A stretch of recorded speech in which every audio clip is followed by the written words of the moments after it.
Hi guys, welcome back to my YouTube channel. हम पढ़ रहे थे अजमेर के चौहान, जिसमें कल हमने अर्णोराज आना जी के बारे में पढ़ा था। आज हम पढ़ते हैं इनके सबसे बड़े पुत्र विग्रहराज चतुर्थ और सबसे शक्तिशाली पुत्र। विग्रहराज चतुर्थ को बीसल देव भी कहा जाता है और इनका शासनकाल आता है 1158 ईस्वी से 1163 ईस्वी तक। बीसल देव के काल को चौहानों का स्वर्ण युग कहा जाता है। चौहानों का स्वर्ण युग कहा जाता है। स्वर्ण युग क्यों कहा जाता है? क्योंकि विग्रहराज चतुर्थ ने अपने साम्राज्य का विस्तार दिल्ली तक किया था। दिल्ली के तोमर राजवंश को पराजित किया था और अपना राज्य दिल्ली तक विस्तृत किया था इन्होंने। और कला और साहित्य की दृष्टि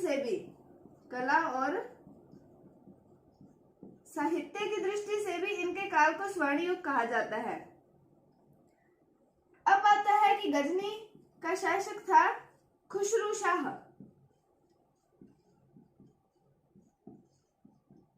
खुसरू शाह को हमीर या अमीर के नाम से भी जाना जाता था। खुसरू शाह को हमीर या अमीर के नाम से भी जाना जाता था। इसे परास्त किया था विग्रहराज चतुर्थ ने और हिंदू राजाओं को तुर्कों से जो है वो बचाया था या तुर्कों के शासन से मुक्ति दिलाई थी। फिर उसके बाद में आता है डॉक्टर दशरथ शर्मा के अनुसार कि विग्रहराज चतुर्थ ने दिल्ली में तोमर वंश जो था, तोमर वंश का राजा था तंवर, उसको परास्त किया था और अपने साम्राज्य को दिल्ली तक विस्तृत किया था।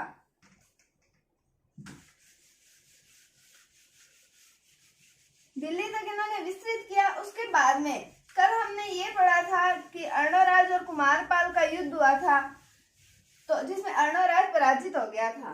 तो इन्होंने अपने पिता अर्णोराज की पराजय का बदला लिया कुमारपाल से और कुमारपाल को इन्होंने पराजित किया। इन्होंने एक संस्कृत पाठशाला का भी निर्माण किया जिसका नाम आता है सरस्वती कंठाभरण।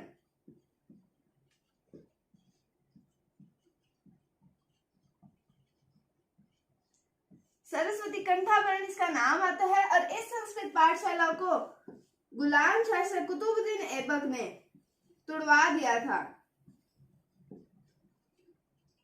और यहाँ पर 2.5 दिन के झोंपड़े का निर्माण किया था।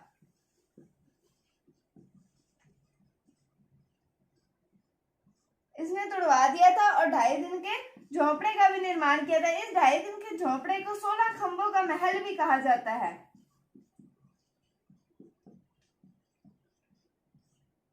इसे 16 खंभों का महल भी कहा जाता है। इसे 2.5 दिन का झोंपड़ा इसलिए कहा जाता है क्योंकि यहाँ पंजाब शाह पीर का 2.5 दिन का उर्स लगता है। उर्स जिसे कहा जाता है मेला। यहाँ पंजाब शाह पीर का 2.5 दिन का उर्स या मेला लगता है, इसलिए इसे 2.5 दिन का झोपड़ा कहा जाता है। या एक और तथ्य आता है कि इसका निर्माण 2.5 दिन में हुआ था, इसलिए इसे 2.5 दिन का झोपड़ा कहा जाता है।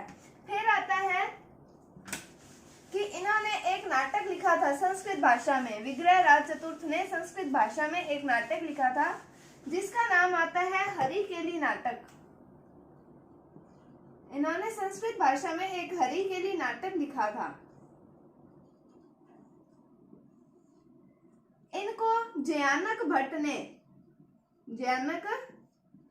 ने उपाधि दी है कवि बांधव। बहुत इंपॉर्टेंट उपाधि आती है ये कवि बांधव, या इसे कटि बांधव भी कहा जाता है। कई बार एग्जाम्स में इससे रिलेटेड प्रश्न पूछा जाता है कि कवि बांधव की उपाधि किसे दी गई या कटि बांधव की उपाधि किसे दी गई और किसके द्वारा दी गई। तो ये जयानक भट्ट द्वारा कवि बांधव की उपाधि दी गई है विग्रहराज चतुर्थ बीसल देव को।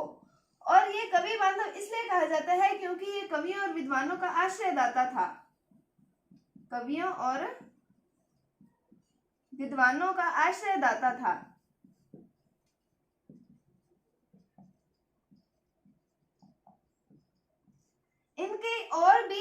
उपाधियां आती हैं परम भट्टारक,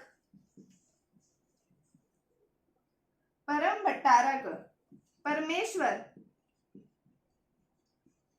और महाराजाधिराज।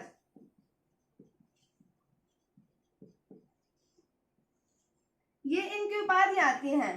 फिर आता है, इन्होंने एक झील का निर्माण किया था जिसका नाम आता है बीसलसर झील। इसका नाम आता है बिलस्या, या इसका नाम आता है बिसलिया। बीसलसर झील का निर्माण किया था और इसका नाम आता है बिलस्या या बिसलिया, ये नाम आता है। और जो विग्रहराज चतुर्थ हैं, जिन्हें बीसल देव भी कहा जाता है,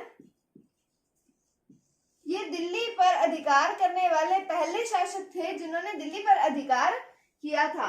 अब आता है, इनके दरबार में दो कवि थे। एक का नाम आता है सोमदेव, इनकी रचना आती है ललित विग्रहराज। सोमदेव, इनकी रचना आती है ललित विग्रहराज। एक है नरपति नालय है,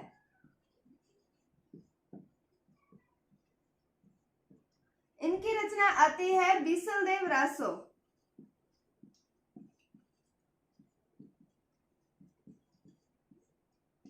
कि दो, ये बहुत बार प्रश्न पूछा जाता है सोमदेव और नरपति नालय से रिलेटेड कि इनके दरबारी कवि थे सोमदेव और नरपति नालय। सोमदेव की रचना है ललित विग्रहराज और नरपति नालय की रचना है बीसलदेव रासो।